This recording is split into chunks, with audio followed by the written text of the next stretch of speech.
Hi 8th graders, and welcome to the video on dress-ups and sentence openers. So this is going to be a short synopsis and reminder of the dress I use and what I expect 8th graders to be doing this year. So even if you are experienced in the dress-ups, I do want you to listen, and because I will be inserting and perhaps how they're changing for 8th graders. If you are new and all of this is new to you, then you really need to take a lot of notes. And one of the things I need for everybody to do is to download the scanned documents that there's some resource sheets for our dress-ups. And so those are up on the school page, and they're just listed as probably resource packet dress-up, something like that. And download and print those out. Now normally I am going to have your writing packets for you, and you won't have to start printing. And this one, I have put them up there, but I know some people already have these and should have them, or parents have the blue notebooks, and but those have not been distributed yet. So those get distributed to our parents. So anyway, I'm posting these so that you can print them out in the event that you need them.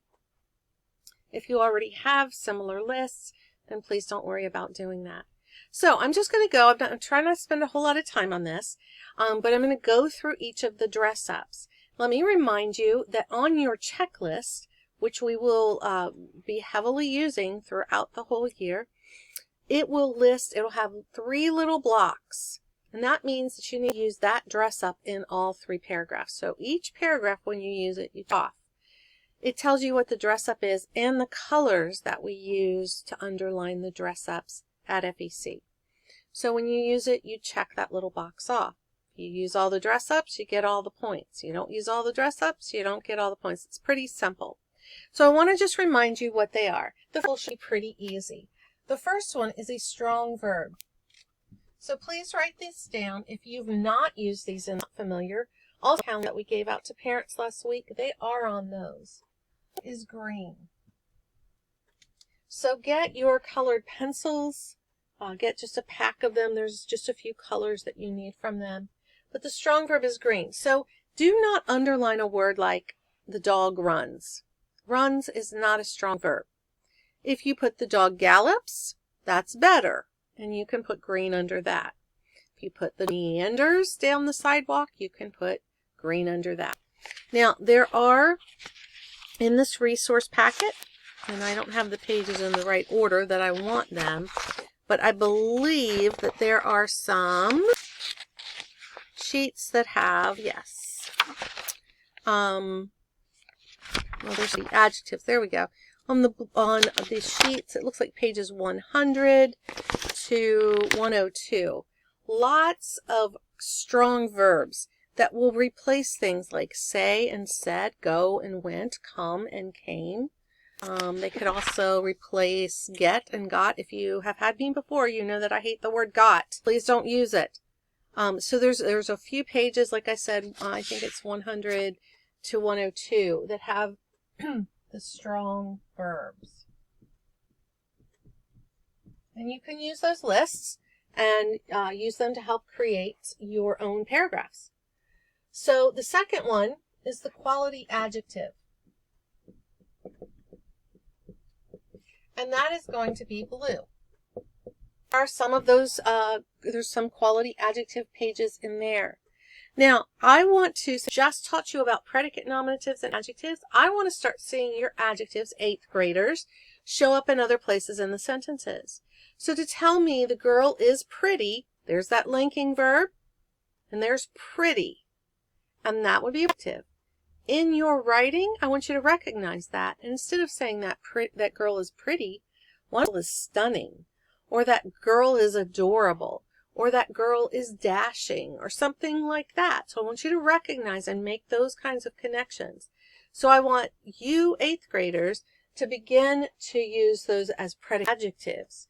And not just a word that's right beside the noun, but a predicate adjective could show up later in the sentence. So those are blue. And the page numbers for our adjectives, let me find those.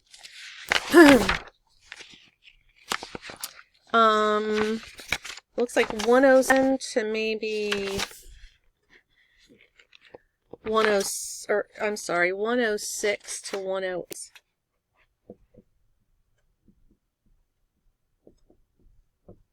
So in that reset, that's where you're going to find those. Our next one that I really like is the ly adverb. Most ly adverbs, not all of them, but most ly adverbs, ly words are adverbs, but not all of them. So you're careful with those. But again, we have a nice long list, and I believe it's right at the front of this packet. It's 93 and 4. And just a ly adverbs. So you should not have words that you can actually insert. And these are red. And the page number for that is 93 and 4. So remember, when you're using the ly, you want it inside the sentence, not at the beginning, because if it's at the beginning, it's a sentence opener. And so I could say something, the girl quietly scuffled along the floor. There's a strong verb and an ly. The mouse, let me see,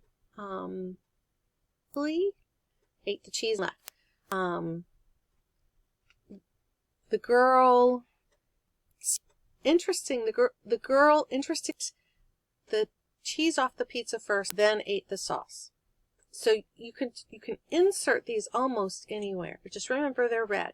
You only have the one word, red. Don't try to underline like whole predicates or anything like that. Next one is the who, which.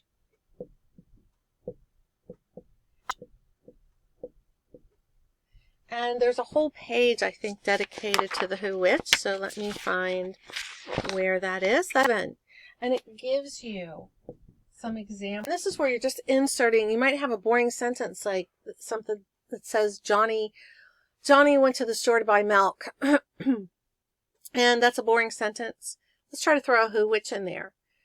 In fact, why don't you pause at a who, which to Johnny went to the store to buy milk. So pause it and then come back, and I'll tell you some of the ones that I come up with. So if you're back, I'm assuming that you have a couple of these. Some of the ones I came up with, Johnny, who went to the store, bought milk. You could say Johnny, who bought milk, went to the store. It's kind of a little backwards. But there's a number of ways that you can insert it in. You can also, if you're adding a who, which, you can change other words in the sentence. So don't feel like you've got to make all the words stay exactly the same. And then the last one is the clausal. And this one can start with, let me see if I can remember all of them. When, where, while, although. Remember the one? I went out of order. And because. Now there are other clausal words that you can use. It's just easy to remember all of these. Remember this little ditty here. Looks like a website. When, where, www, as. Now remember, it's if, although, on. These are going to be, and some people like to do because in what you do. Now, what really want to see the clausal become a primary one for 8th graders, because it's the one that we tend to not do very well. A lot of people will leave it out. If these others, I want to see these in here quite a bit, and I want to see them going back and forth between sentence openers and dress up. So I want to see them used well. And also the WWWs are a lot easier to use. I'd like to start seeing some of those other ones pop up. Now, not for these last two, but for these, I want to see you doing double. So as 8th graders. 8th graders who are comfortable with dress-ups should be doubles and triples. So that's slinked, third, and something. I'm trying to think of another S word. And pounced. We'll just throw another one in there. There were 3 verbs. Slinked, slithered, and pounced onto the couch, or slinked slowly and pounced. So we've got a double there. Same thing with adjectives. The stunning, gorgeous, her dress beautifully. And I used a couple of adjectives in there. And the ly adverb, you can also quietly and sleepily. The little girls snuck down the stairs before Christmas morning, who are comfortable with the dress ups, to begin to do the double and the triple. One that is not up here that, if you've had me before, you know that I love using alliteration. That's just a literary technique. And I'm going to add that one this year, as I want to see alliteration in your paragraphs, but not necessarily for these assignments, but alliteration is better over and again. So sleepy, silent, scared. I've used 3 S words. It really adds a nice piece. It causes the brain to really stop and hear that sound over and over. And so it's like, oh, this writer is doing something special here.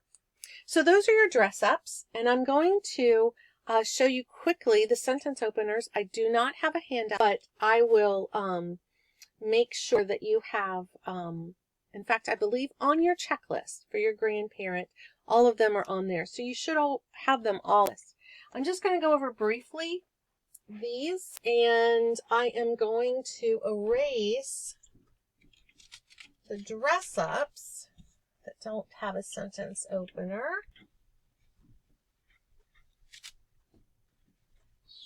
All right, and as you know, a couple of our dress ups also double as sentence openers. Now, the first sentence opener is pretty simple. It's just the normal subject verb sentence opener, and that is number 1. Now, these are marked by numbers, not by colors. So number 1 is the subject verb. The cat went to the subject verb, and it's what you already do. If you have a writing issue, probably you use too many subject verb openers. The second is the prepositional open.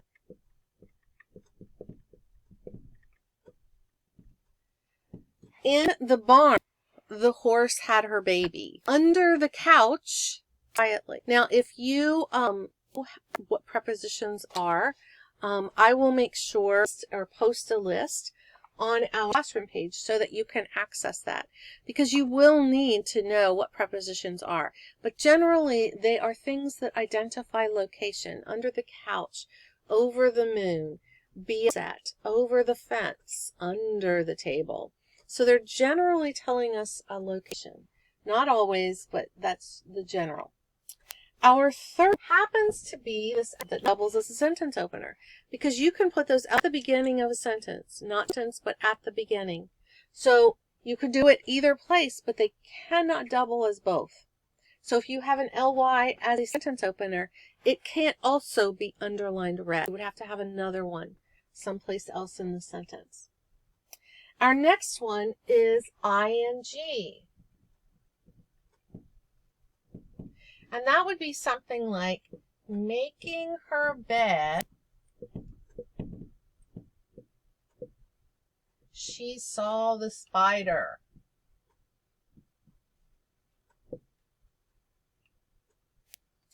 And this is one we experienced 8th graders should start to do a double.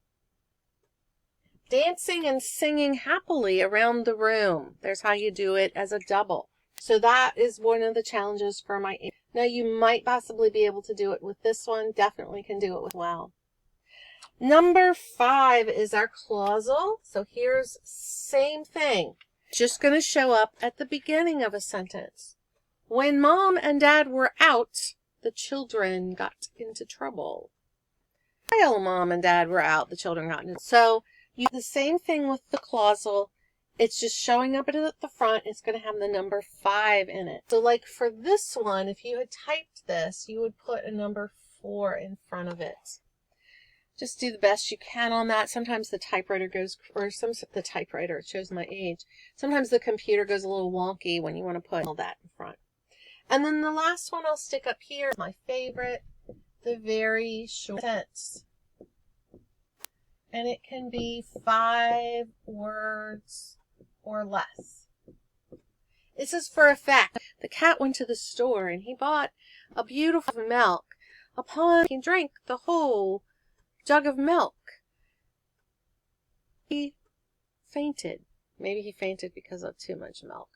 So he fainted, or he died, or he threw up, or something like that. That would be the one for effect. So you're looking for something that's short, and sometimes we tend to do a few short sentences if you've already done something. So on the checklist, and you will have a checklist for your assignments, and we start a new assignment. I will be introducing to you a grandparent writing assignment. You will need to interview a grandparent or an older neighbor, and we will be developing topics and questions. I want you to go ahead and start thinking about it, because you will need to either make a phone call or you will need to, and with these COVID times, probably the phone call is the best bet. You may even have to do a couple phone calls, questions that you have to figure out for a follow-up interview. So we'll be talking about that more on Wednesday. But what I wanted you to do for